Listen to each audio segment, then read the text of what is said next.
Viceroy Mountbatten का वह study room जिसमें भारत के भाग्य का फैसला होना था, उसमें भारत के सिर्फ 4 नेताओं को एंट्री मिली। चूंकि नेहरू और माउंटबेटन एक दूसरे से पहले से ही परिचित थे, तो उस स्टडी रूम में पहली एंट्री नेहरू की हुई। क्या कुछ हुआ उस कमरे में, जानते हैं इस वीडियो से। नमस्कार, मैं अभिषेक और आप देख रहे हैं पंचनामा।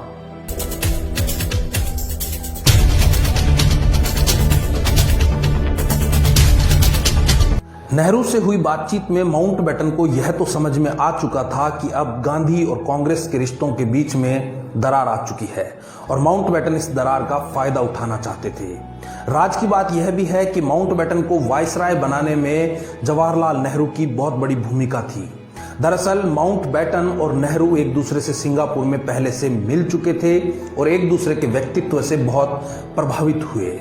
माउंटबेटन को वायसराय बनाने का विचार इंग्लैंड में हुई क्रिप्स और मेनन की गुप्त बैठक में सामने आया।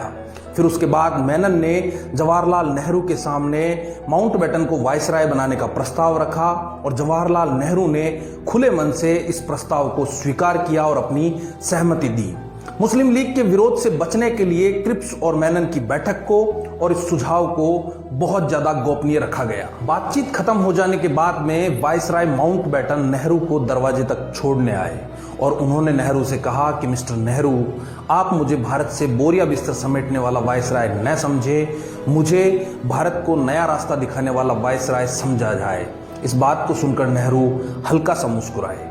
बात जब चल ही पड़ी है तो चर्चा कर लेते हैं नेहरू और लेडी माउंटबेटन के रिश्तों के बारे में, क्योंकि इन दोनों के रिश्तों को लेकर हमारे देश में आए दिन बहस होती रहती है।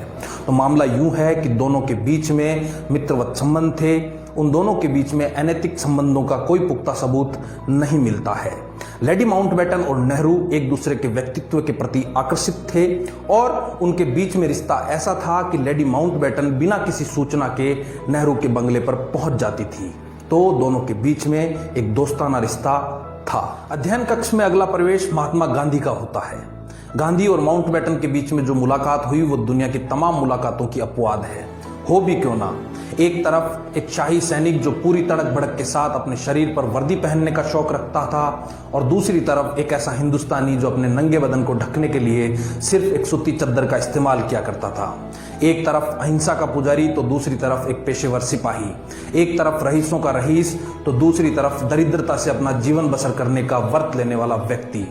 एक तरफ माउंटबेटन का कसरती शरीर जिसके अंग अंग से फुर्ती उबल पड़ती थी और दूसरी तरफ गांधी का दुबला पतला शरीर। इन सब बातों से यही मालूम होता है कि गांधी और माउंटबेटन का जन्म एक दूसरे से असहमत होने के लिए ही हुआ था।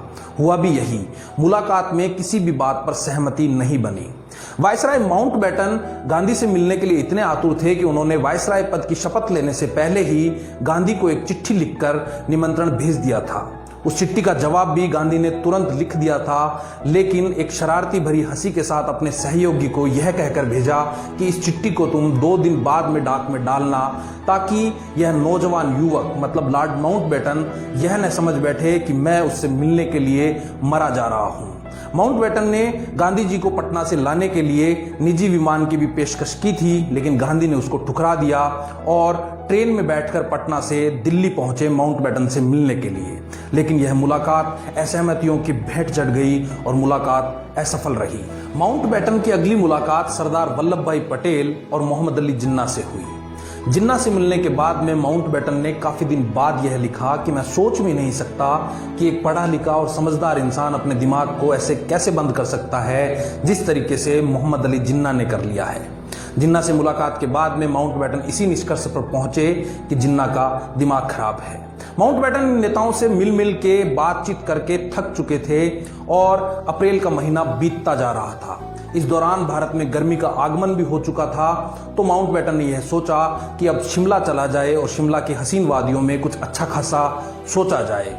लेकिन वहां जाने के बाद में भी भारत के लिए कोई स्थायी समाधान अभी तक नहीं निकल पाया था। 2 मई 1947 को शाम 6 बजे दिल्ली के पालम अड्डे से वायसराय का विमान MW102 लंदन के लिए उड़ान भरता है। इस बार विमान का यात्री वायसराय का chief of staff Lord Smith था, जो अपने साथ भारत विभाजन की योजना को लेकर ब्रिटिश सरकार के पास ले जा रहा था। अंततः जिन्ना की हठधर्मिता के आगे माउंटबेटन और गांधी की आशाएं चकनाचूर हो गई। भारत विभाजन की योजना को बताने के लिए माउंटबेटन ने नेहरू को अपने पास बुलाया। योजना को सुनकर नेहरू ने उस कमरे में चीख कर कहा कि अब सारा खेल समाप्त हो गया है। भारत विभाजन की योजना सुनकर नेहरू ने अपनी आपत्ति दर्ज करवाई। नेहरू इस योजना के सख्त खिलाफ थे।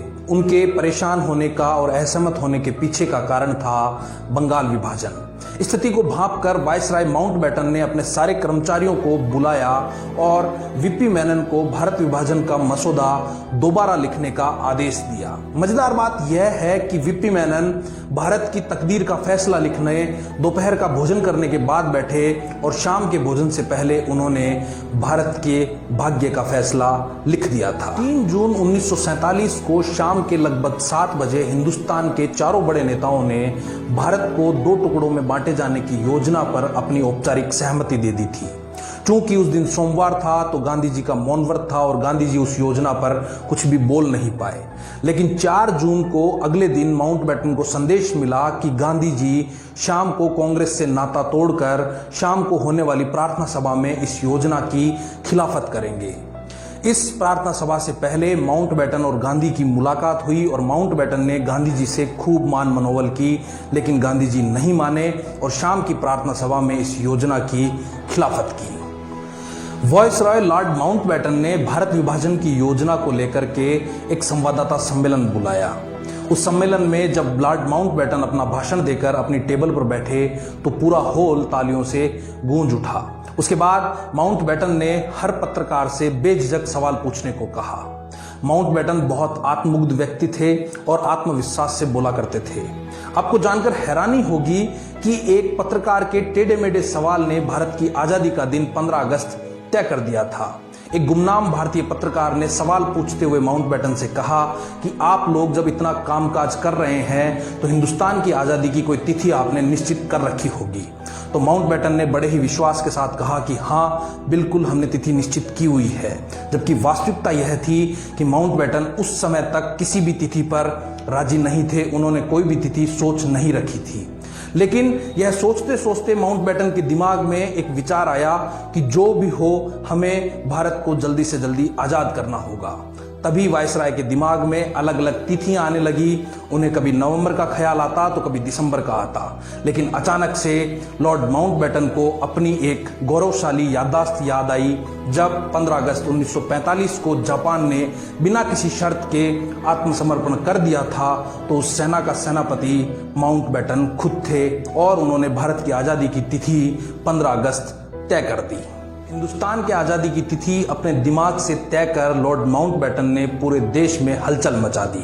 पूरे देश में गतिविधियां तेज हो गई और रेडियो पर हिंदुस्तान की आज़ादी की तारीख सुन भारत के ज्योतिषी अपना पंचांग खोलकर बैठ गए। स्थितियां ऐसी हो गई थी कि हिंदुस्तान की आज़ादी की तिथि बिना ज्योतिषियों से पूछना अपराध जैसा हो गया था। काशी के पंडितों ने 15 अगस्त के दिन को बहुत अशुभ माना था। कलकत्ता के स्वामी मदनानंद ने 15 अगस्त की तिथि सुनकर नक्षत्रों का अध्ययन किया और राशियों की स्थिति देखकर चीख पड़े कि क्या अनर्थ कर दिया। उन्होंने वायसराय माउंटबेटन को एक पत्र लिखा और अपनी इच्छा जाहिर की कि ईश्वर के लिए 15 अगस्त को आज़ादी मत दीजिए, अन्यथा देश में बाढ़ और नरसंहार जैसी स्थितियां उत्पन्न हो जाएगी। ऐसे और भी रोचक किस्से पंचनामा आपको सुनाएगा। तब तक आप वीडियो को लाइक कीजिए, शेयर कीजिए। बहुत बहुत धन्यवाद।